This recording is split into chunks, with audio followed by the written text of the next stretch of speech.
to a brand new exciting show where we will be following the ICC Women's T20 World Cup for 2024, but particularly we'll be following the Proteas performance throughout this entire campaign.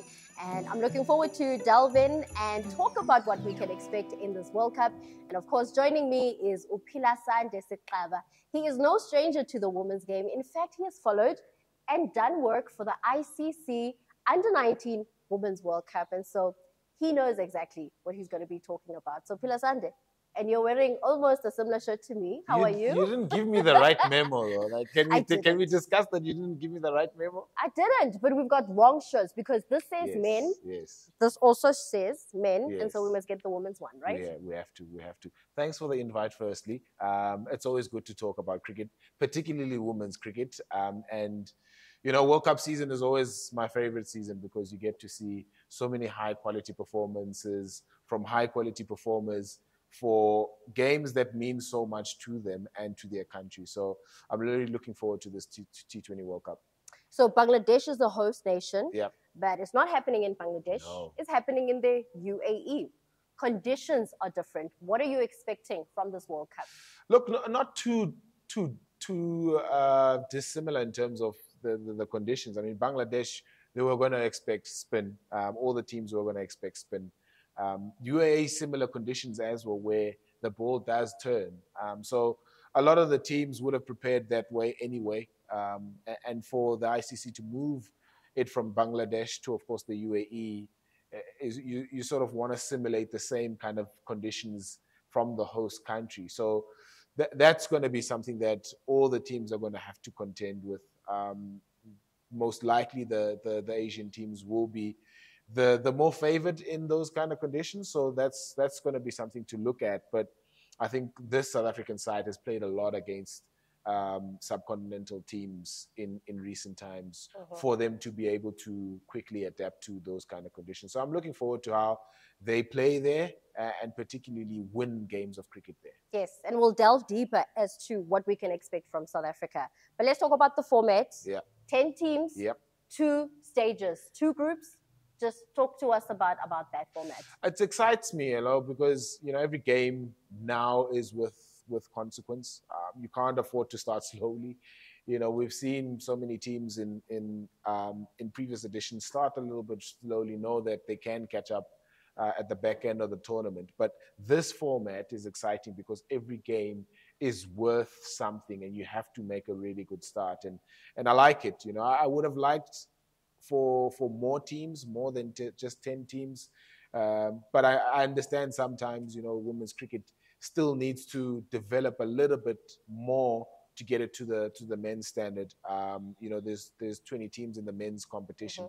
We'd like to get to 20 teams in the women's competition as well. So those are things that we can still build towards. But this particular tournament is going to be very interesting in terms of how the teams adapt to the format, but also start very well and win games of cricket from the get-go.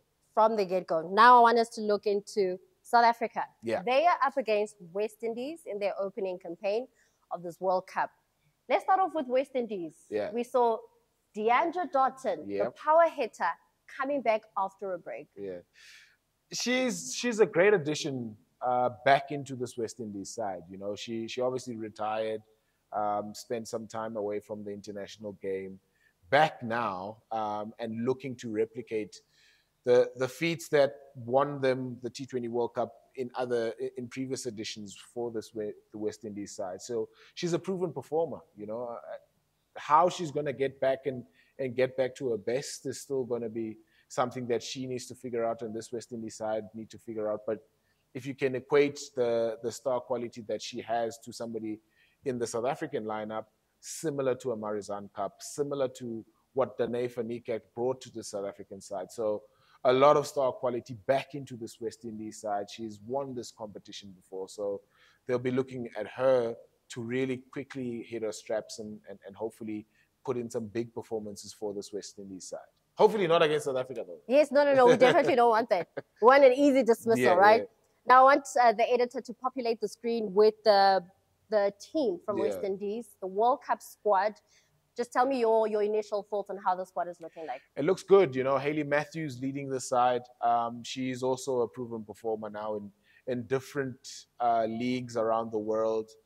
International cricket, she's really dominated in recent times. I like the composition of it because it's tailored for this kind of conditions as well. Stephanie Taylor is also a really great performer in these kind of conditions. So a lot of the big performances are going to be looked at and directed at the likes of Stephanie Taylor, the captain in Hayley Matthews, and Deandra Dottin coming back into the side. So a lot to look forward to from this West Indies side. They want to replicate the feats that they had in this competition. I think in 2016, 2016, yes, the last time that they won this competition. So it's going to be fantastic looking at some of these performers and them making a big impact on this tournament.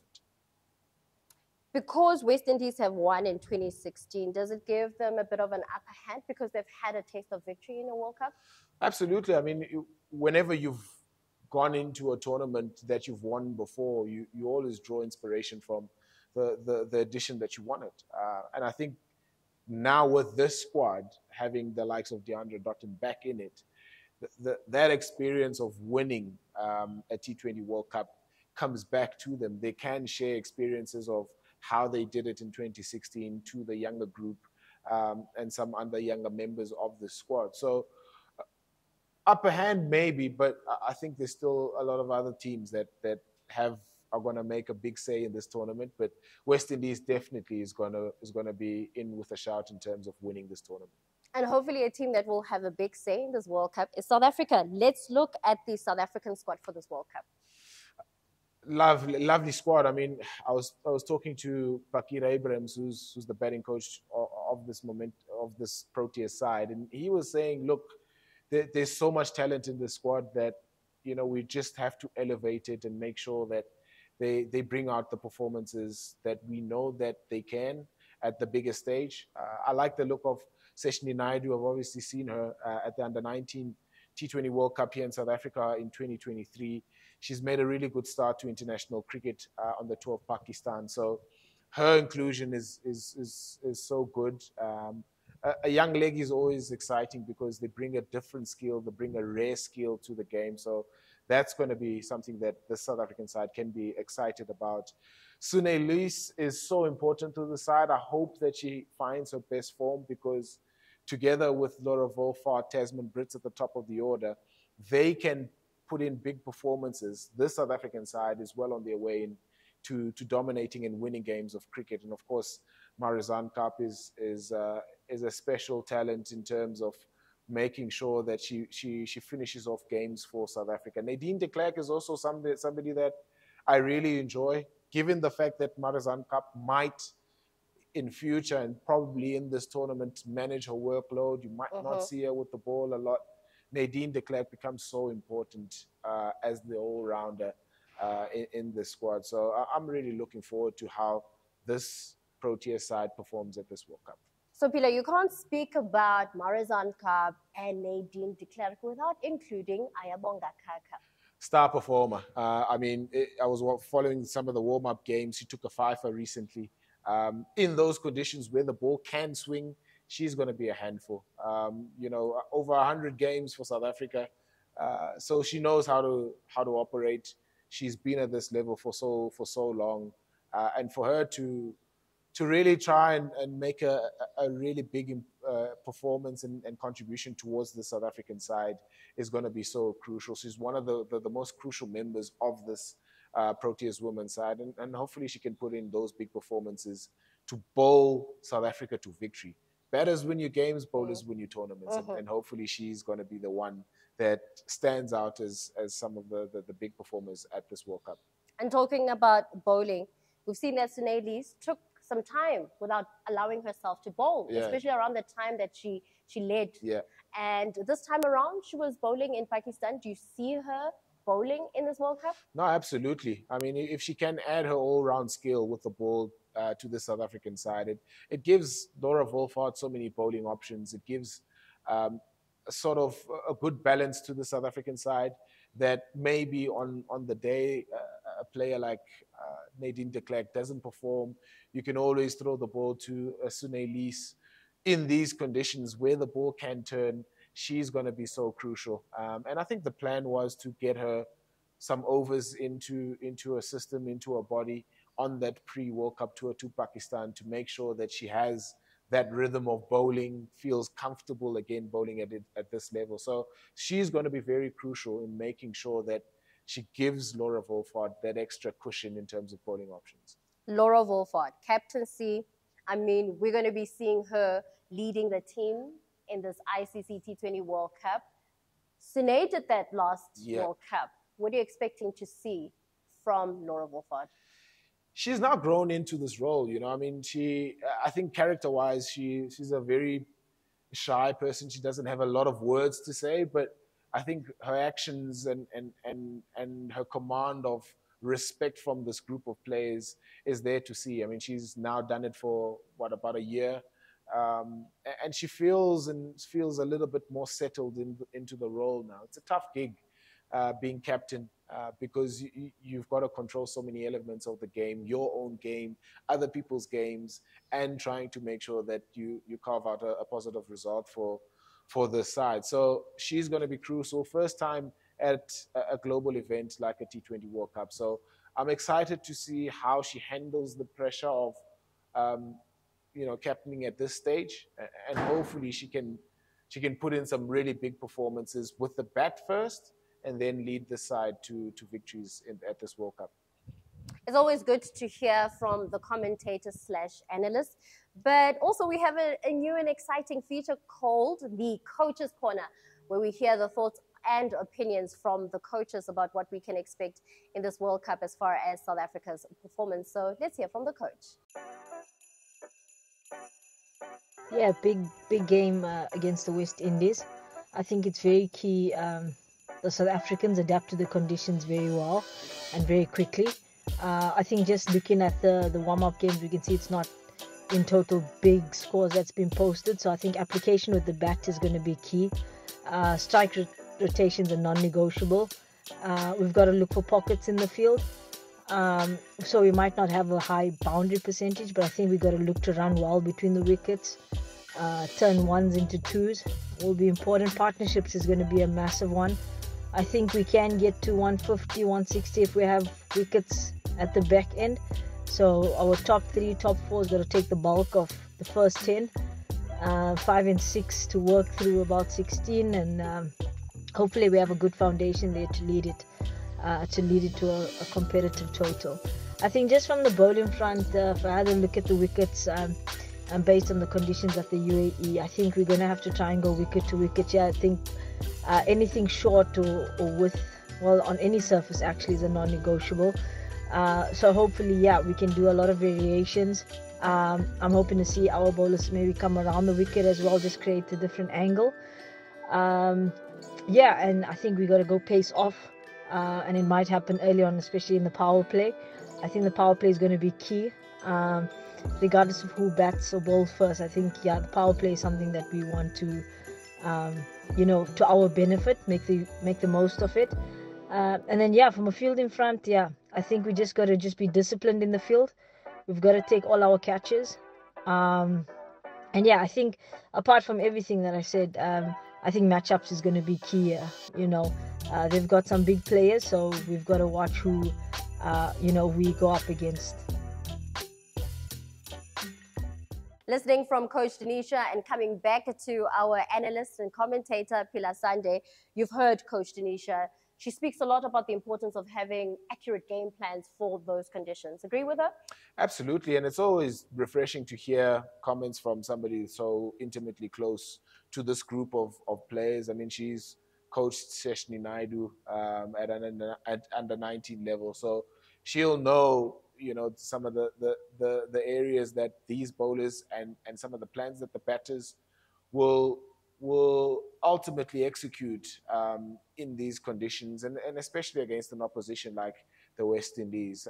It's so good because I also learn a lot from hearing insights from a coach like Denisha, who's been so heavily involved in the women's game, an ex-player herself, so she knows the kind of pressures that come with the game. So, yeah, I totally agree with all the sentiments that she shared, because, you know, coaching sometimes you want to take a bit of a, you know, sort of a one-sided approach, but she's really, you know, given us some good perspective in terms of what South Africa can do to combat the West Indies sort of plan against South Africa, but also how West Indies look to play against South Africa. So it's always good to hear from coaches, and hopefully, you know, what she said is something that the Proteas can take forward into this World Cup, and especially against an opposition like the West Indies in the opening game.